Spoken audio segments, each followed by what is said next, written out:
ہماری زمین 4.5 billion years پہلے وجود میں آئی اور تب سے لے کر آج تک اس نے کئی تبدیلیوں کا سامنا کیا، جس میں سے ایک تبدیلی کی آج ہم وضاحت کریں گے، یعنی آئس ایج کے بارے میں۔ یہ ایک ایسا سرد ترین موسم ہوتا ہے جس سے زمین کا ایک بھی کونا بچ نہیں پاتا۔ زمین کے بننے سے لے کر آج تک اس پر 5 بار آئس ایج گزر چکا ہے، اور سائنسدانوں کے مطابق ہماری زمین پر آئس ایج آنے کا خطرہ پھر سے منڈرا رہا ہے۔ اور اگر ایسا ہوا تو کیا ہم انسان اس شدید سردی سے اپنے آپ کو محفوظ رکھ بھی پائیں گے یا نہیں؟ ایم ایچ ایکسپلورر کی اس ویڈیو میں آپ سبھی کا تہہ دل سے خوش آمدید۔ ہماری زمین کی تاریخ لاکھوں سال پرانی ہے۔ اس پر بے شمار پراسرار تبدیلیاں رونما ہوئی۔ اس پر برفانی دور آتے ہیں اور گزر جاتے ہیں، اور اس طرح پھر آتے ہیں اور وقت گزرنے کے ساتھ ساتھ واپس ختم ہو جاتے ہیں۔ اس کے پیچھے وجہ کیا ہے اور آخر ایسا ہوتا کیوں ہے؟ پہلے آپ یہ جان لیں کہ برفانی دور کا اس طرح آنا اور پھر جانا، اس پروسیس کو میلانکوویک سائیکل کہتے ہیں، اور اس نظریے کو جس سائنسدان نے پیش کیا اس کا نام ہے میلوٹن میلانکوویک۔ اس نظریے میں اس نے اس کانسیپٹ کو کلیئر کیا ہے کہ لاکھوں سال بعد موسم کیسے اور کیوں بدل جاتا ہے۔ اس کے لیے اس نے ایک نظریہ پیش کیا اور اس نظریے کو 2 حصوں میں تقسیم کیا۔ پہلا یہ کہ شمالی عرض بل سورج سے کتنی روشنی حاصل کرتا ہے، اور دوسرا یہ کہ سورج کی روشنی میں کمی یا اضافہ ہوتا رہتا ہے۔ اس کی وجہ زمین کی مدار میں کمی بیشی اور زمین کی حرکت میں تبدیلی ہے۔ اگر بات کریں شمالی عرض بلد کی، تو وہ ہمارے لیے اتنا کیوں اہم ہے؟ اس کا سیدھا سادہ جواب ہے برف۔ جی ہاں، جب سورج کی روشنی زمین پر پڑتی ہے تو وہ اس میں جذب ہو جاتی ہے، لیکن جب یہی روشنی برف پر پڑتی ہے تو وہ ریفلیکٹ ہو کر واپس چلی جاتی ہے اور زمین میں جذب نہیں ہوتی، جس کی وجہ سے زمین کا درجہ حرارت نہیں بڑھ پاتا، کیونکہ برف کا رنگ سفید ہوتا ہے، اور آپ یہ بخوبی جانتے ہوں گے کہ سفید رنگ روشنی کو جذب نہیں کرتا۔ اس لیے جب سردی کی بڑھنے کی رفتار میں اضافہ ہوگا تو اس کے نتیجے میں برف بھی زیادہ بنے گی، اور اس برف کی وجہ سے مزید سردی بنے گی، اور یہ سائیکل چلتا جائے گا۔ اب آ جاتے ہیں قطبین کی طرف۔ تو قطبین پر برف زیادہ مقدار میں موجود ہیں۔ شمالی اور جنوبی قطب برف سے بالکل ڈھکے ہوئے ہیں، لیکن جب بات جنوبی قطب کی آ جاتی ہے تو وہاں برف کی مقدار اور بھی زیادہ ہے۔ اس کی وجہ ہے کہ جنوبی قطب میں لینڈ یعنی زمین بہت زیادہ ہے، جبکہ شمالی قطب میں ساحلی علاقہ بھی موجود ہے، اور پانی کی نسبت زمین پر زیادہ برف جمتی ہے۔ زمین کا یہ والا حصہ آرکٹک سرکل کہلاتا ہے۔ یہاں پر مکمل روشنی نہیں ہوتی اور نہ ہی مکمل اندھیرا۔ سردیوں میں زمین کے اس حصے میں برف بہت زیادہ جم جاتی ہے۔ موسم کے بدلنے میں سب سے زیادہ اہم بات یہ ہے کہ گرمی کے دوران اس حصے سے کتنی مقدار میں برف پگھلتی ہوگی۔ اس سے پہلے آپ کو یہ پتہ ہونا چاہیے کہ برف پگھلنے کا انحصار کن چیزوں پر ہوتا ہے۔ پہلا ریزن کہ برف پر کتنی زیادہ سورج کی روشنی پڑتی ہے۔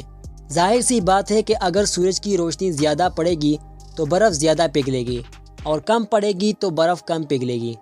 میلانکوویک سائیکل سے پتہ چلتا ہے کہ سورج کی روشنی لاکھوں سال میں 15% تک کم یا زیادہ ہو سکتی ہے۔ درجہ حرارت میں اضافے یا کمی سے آئس ایج آ سکتا ہے۔ دوسری بات، گرمیوں میں سورج کی روشنی میں اضافہ یا کمی آخر کیوں ہوتا ہے؟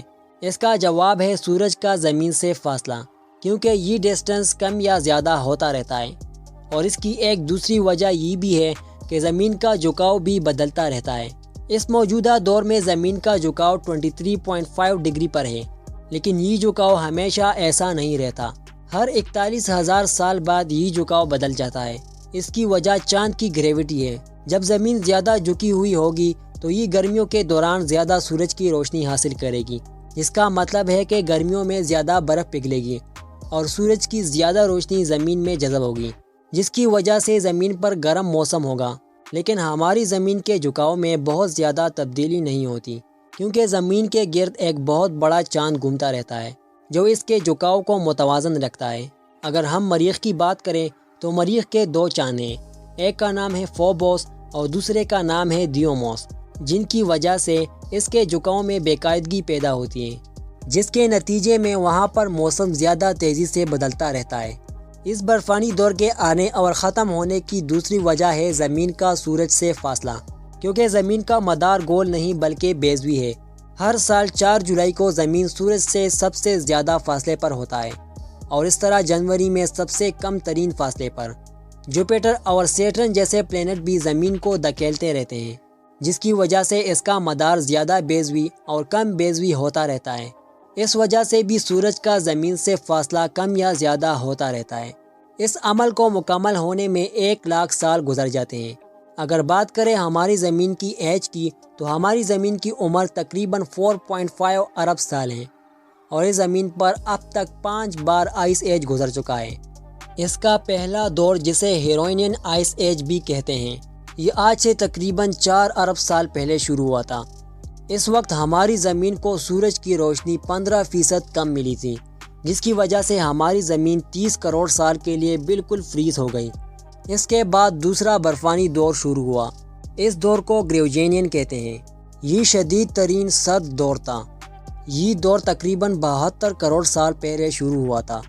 یہ اتنا شدید برفانی دور تھا کہ اس میں سمندر تک جم گئے تھے، اور زمین خلا سے دیکھنے پر ایسی لگتی تھی جیسے ایک برف کا گیند ہو۔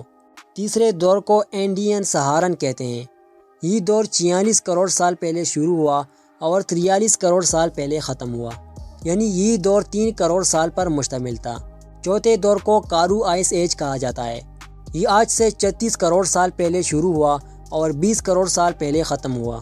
پانچواں دور 26 لاکھ سال پہلے شروع ہوا اور 11,700 سال پہلے ختم ہوا۔